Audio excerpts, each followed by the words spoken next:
Marriage is what brings us together today. I know I'm not very good at quoting movie lines, um, but if you don't know, that's from The Princess Bride. But today we are talking about marriage. All right.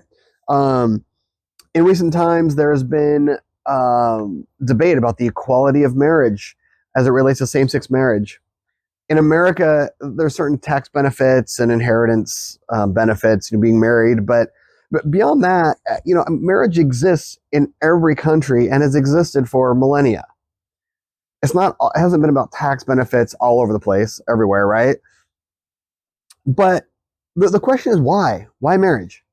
Why has marriage existed for so long? Why are same-sex couples wanting to be able to be married? And why are theological conservatives against that? A lot of it has to do with the purpose of marriage. Now, the fuller answer is that the Bible does refer to homosexuality as a sin in Romans 1. But beyond that, there's a bigger purpose and picture with marriage. And I think this is part of the reason also that a lot of marriages fail is the two people go into it thinking different things about the purpose of marriage. And so we're going to talk about that today, purpose of marriage. Before going too far into the purpose of marriage, I think we need to recognize that purpose is important, right? If you have a tool, you should use it for its purpose, right? I just before filming this, or I should say before writing this, used a pair of pliers as a hammer. I didn't have I was putting something in under a shelf, and I didn't have a big enough space for the hammer to go. So I was using a pair of pliers just to kind of tap the nail into the wall, right? But we can all agree a hammer works better than pliers as a hammer, and pliers make better pliers than a hammer does. I did some work on my cars last year. I needed to do a ball joint separator. I tried two different ones. I tried a method that other people talk about using, smacking it with a sledgehammer. None of that worked. Until I bought the perfect tool, given the type of ball joint that I had. Boom, all of a sudden it worked like magic. Pop those ball joints, no problem. The right tool makes all the difference. You've got to use tools for the use tools for their purpose for the tool to be most effective. In the same way, when we understand the purpose of marriage, it allows us to act, respond, and communicate in such a way as to promote that purpose. When we misunderstand the purpose of marriage, it's easy to become dissatisfied, critical, and unfulfilled, and ultimately finding yourself drawn away from your wife.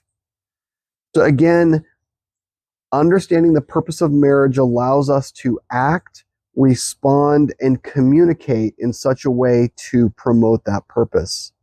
So let's dig in together and seek to understand the purpose that God has for marriage. In the beginning, we see that God created marriage. In Genesis 2:18 through 25, we see that woman was created from man and for man. More importantly, we see the institution of marriage. So in that passage, it says that God saw that man was alone and said it was not good for man to be alone. And so he brought all the animals by to see what he would call them, and there was not anyone suitable as a helper to him, because obviously man is unique. And so then God put Adam into a deep sleep, took out one of his ribs, and created woman from that rib. And so in verse 24, Moses says that for this reason, because God created woman out of man and brought them together, a man shall leave his father and mother and be joined to his wife. Okay, we have the terminology here. We have the creation of marriage. They're brought together. Marriage completes a relationship void. We are designed to be together. We're designed to be in a marriage relationship. Now, in 1 Corinthians, Paul talks about having the gift of singleness. And that is true. There are some people that have the gift of singleness. I don't think that's a common gift, but that is a possibility. So if you're single and you've been wondering why, maybe you do have the gift of singleness. I don't know. If you're married, you don't have the gift of singleness. All right.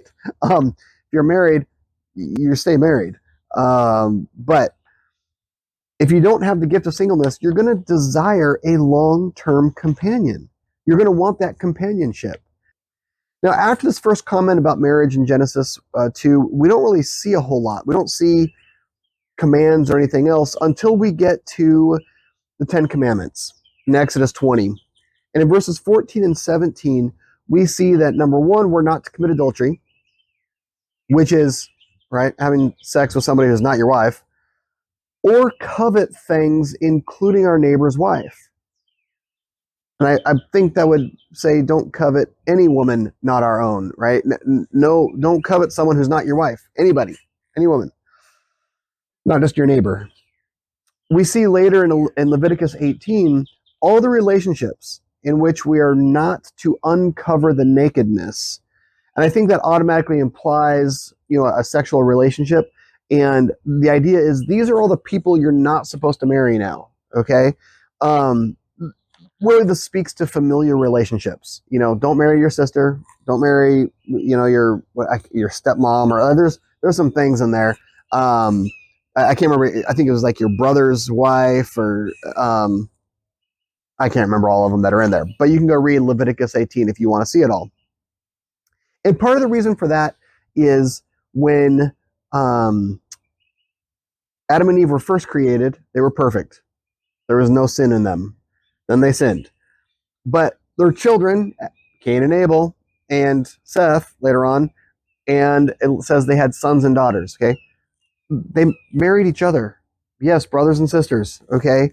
But as sin degraded our bodies, and also the DNA that was there to work with caused more likelihood of abnormalities, hence the inbreeding type things that we see, okay? There's a great video by Answers in Genesis Canada all about race and how this all works. So I highly suggest checking that out. But point being, by Leviticus 18, by this point, God is saying, no more. No more of this now.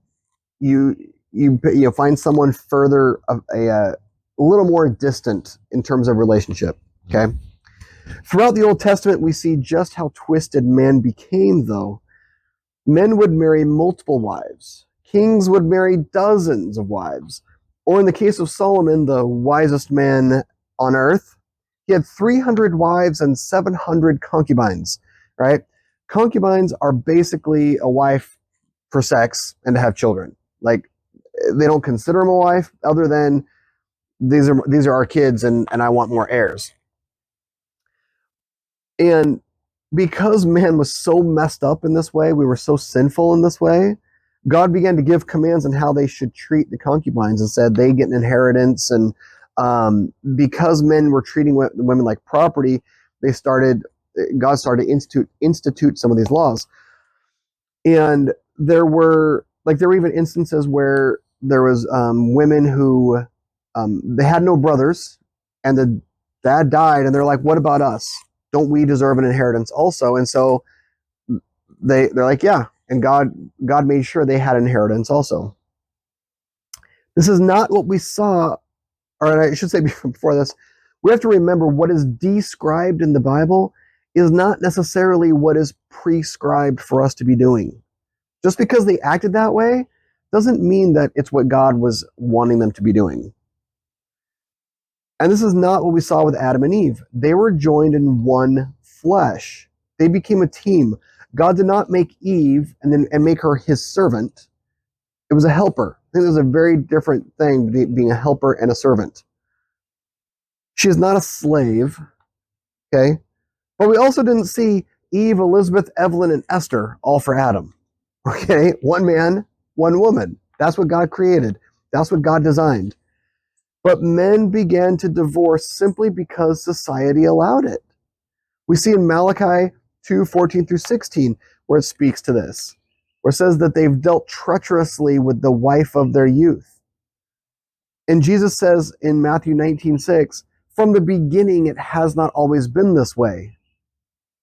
So you're divorcing because of the hardness of your heart, but from the beginning, it wasn't always this way. The tool of marriage was being misused. Plain and simple. It was being misused. As we get into the New Testament, we see a call back to the original plan, one man and one woman. We see this in the instructions for deacons and elders in 1 Timothy 3 and Titus 1. But also deacons and elders are to be an example to the whole church. And so as an example to those that aren't deacons and elders, we all are to be in this category of one man and one woman. We see a new concept in the Gospels, in the parables. We see the church being called the bride of Christ. We see this in Matthew 22. We also see it later in Ephesians 5. But the idea of the church being the bride of Christ, there's a picture being played out here. The two shall become one flesh. The church and Christ are going to become one eventually in the future. And I don't mean we're going to become Christ, but there's this consummation of the salvation that we have through Jesus. In Revelation 21:9 and 17, in verses 21 verses 9 and verse 17 through 19, we see the marriage supper of the Lamb. Okay, this is the big feast. This is where the church and the Christ are joined together finally and forever. Also, this is part of why God hates divorce. God hates divorce because it distorts the picture of Jesus and the church. Divorce is splitting up of the one flesh that was made, and God in no way is going to separate the church from Jesus. Divorce messes that up. That's why Jesus said divorce should only be permitted due to immorality. And this word immorality is the word porneia. It's where we get our word pornography from. It carries with it the idea of sexual immorality, right? And so there's a lot that's part of the reason that God just hates divorce, because it distorts this picture. It separates this one flesh. It tears everything apart. And I think anybody who's been through a divorce or his parents gone through divorce sees that. As much as people want to say, oh, it was amicable, it's like, yeah, but really? I mean, if you had it all to do over again, wouldn't you maybe make some different choices? you know? Now, if you're not a Christian, okay, I mean, you probably don't feel the guilt in the same way, I guess. I don't know, but I think most people actually want their marriages to work out. We see later in Ephesians 5:22 through 23 that there are roles for husbands and wives. I'm not going to get deep into these roles right now, but I think we need to consider them, and as we consider them, we'll grow in our understanding of the purpose of marriage. In this passage, we see that the husband is the head as Christ is head of the church. It also says that we're to love our wives as Christ loves the church. This means that men need to be sacrificial leaders. I think we can derive that a purpose of marriage then is to have a family to lead. And so, unless you have the gift of singleness, get married, right? Have children. And maybe you can't have children. Maybe you have physical problems where you can't have children. We thought that might be us, because it literally took us 5.5 years to have a kid. We were not preventing pregnancy for 5.5 years. And we were going through the adoption process, and lo and behold, got pregnant. And then we said, well, we better not prevent. If we want to have another one, we'll just keep going and see what happens. Well, our boys are 19 months apart. I'll put it that way. And then after that, I'm like, let's take a little break. But so maybe if you can't have your own kids, maybe you do need to adopt, and help some kids out, give families to kids that need it. I don't know. That's something for you to pray about. But I think we can derive that a purpose of marriage is to have a family to lead. We need to be leaders as Christ led the church. And verse 26 says that Christ sanctifies the church, or 26 of Ephesians 5:26. Christ sanctifies the church that he might present to himself the church in all her glory. I think that does speak to a purpose that we have in marriage, helping our families grow in sanctification, helping our wives, discipling our children. These are our roles to play, and if we have this role, I think this becomes a purpose of marriage. So in summary, God created woman as a helper to man and instituted marriage so that man and woman would become one flesh together.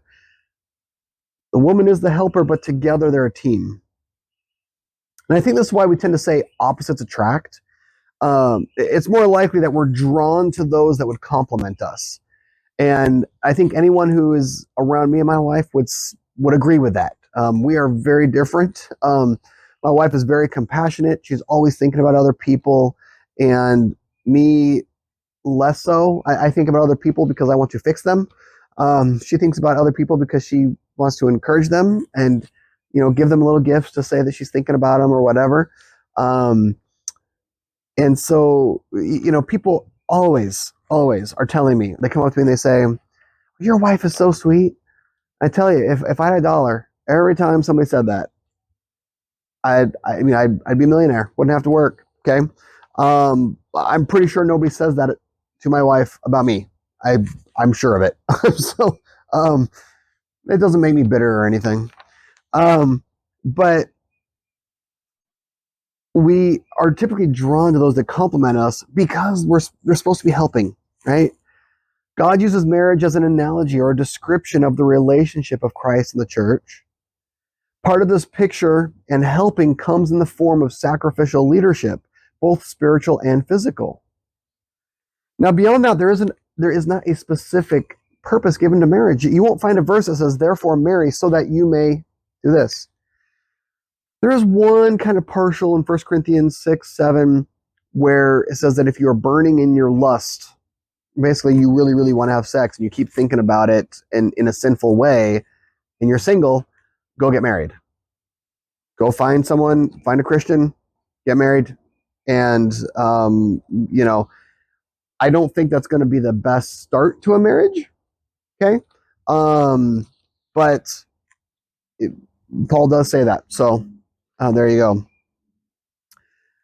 But despite not having any other verses that are like specifically be married because, I think we can derive some other primary purposes of marriage from some more general commands and instructions. For example, 1 Peter 1:15-16 says, be holy as the Lord your God is holy. We have a command to be holy. We need to be growing in holiness. Colossians 1:9-12. Let me pull this up here. If you really want to be challenged about the way you should be acting, go ahead and just read through Colossians and it'll challenge you. Right in the first chapter, Paul is praying for the church at Colossae. And but he's saying, so since we heard of it, we have not ceased to pray for you and ask that you may be filled with the knowledge of his will in all spiritual wisdom and understanding, so that you will walk in a manner worthy of the Lord, to please him in all respects, bearing fruit in every good work and increasing in the knowledge of God, strengthened with all power, according to his glorious might, for the attaining of all steadfastness and patience, joyously giving thanks to the Father who has qualified us to share in the inheritance of the saints in light. So let's quick breakdown, just to make this a little bit easier. He's praying that they are filled with spiritual wisdom and understanding, so they will walk in a manner worthy of the Lord, be pleasing to him, bearing fruit in good works, increasing in the knowledge of God, strengthened with all power, attaining steadfastness and patience, joyously giving thanks. That right there. I mean, if you did that, I think if you were that type of person, I think there wouldn't be a woman in the world who wouldn't want to marry you. All right. I mean, there wouldn't be a person in the world who wouldn't want to follow you if you were that kind of person every single day. Okay. But it's tough, right? Romans 5, 3 through 5 talks about how we can be developing. All right. So it says that we have trials and tribulation to produce perseverance. The perseverance produces character, and the character produces hope. God wants to instill hope in us, and that hope comes through character. The character comes through perseverance, which comes from our trials and tribulation. God wants us to be growing. So these are just three things, okay? These three things, I mean, if we just did these three things, be holy. There you go. Just be holy, right? Imagine the kind of person you would be doing these three passages. There's plenty more passages we could be looking at, but I think we can be seeing these general purposes that we have for ourselves. And if our wife is our helper and she has these purposes for her too, because none of these things I just read are to men or women, they're to all Christians.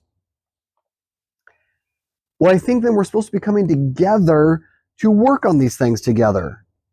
We become one flesh to help each other with this growth. In other words, marriage isn't about our happiness, it's about our holiness. It is definitely also about relationship, meaning a cure for loneliness. Remember, it's not good for man to be alone. But if that's all you use it for, you're going to be sorely disappointed. Now, if you choose to recognize this and use marriage as the tool that it is to help you grow in holiness, you're going to have times of happiness as well. You know, happiness is totally circumstantial, right? You're having a good day, you feel happy. You're having a bad day, you don't feel happy. My wife and I have had plenty of times of happiness. At the time of making this video, we're coming up on our 23rd wedding anniversary. Lots of happiness, okay? From, either vacations or just weekend getaways or playing board games together, playing board games with the family. We've had lots of fun times wrestling on the floor with our boys when they were little. Whatever. There's all kinds of times that we've had happiness as a family. Have we had times of frustration? Yes. Have we been frustrated with each other? Yes. Have we been disappointed in each other? Yes. Have we had stressful times? Financially hard times? Yes. All of it. And if you go into happiness thinking it's going to make you happy all the time, you're going to have a problem. Plain and simple.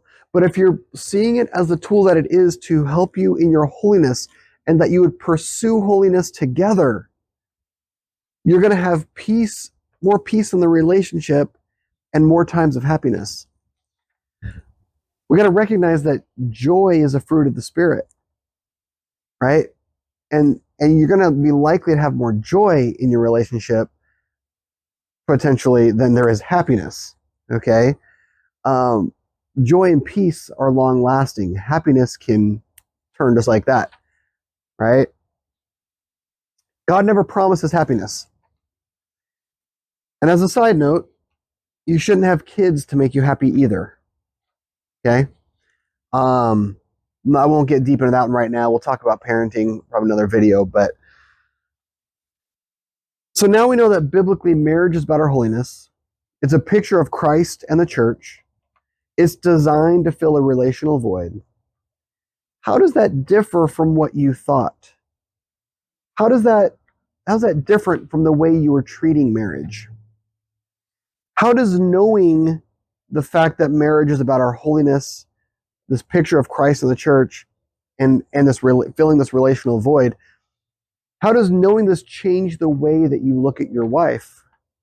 How does recognizing your purpose of sanctifying your wife, of helping her grow, change how you look at her? Have you considered her a helper? Have you treated her like a servant? Or have you treated her like a piece that complements you? In the next video on marriage, we're going to dive deeper into the husband's role and how you can have more impact on your marriage than you may realize. So I hope this video helps you, and I hope that you will continue in your spiritual growth in your relationship with God. And I'm looking forward to sharing with you again. Have a great day.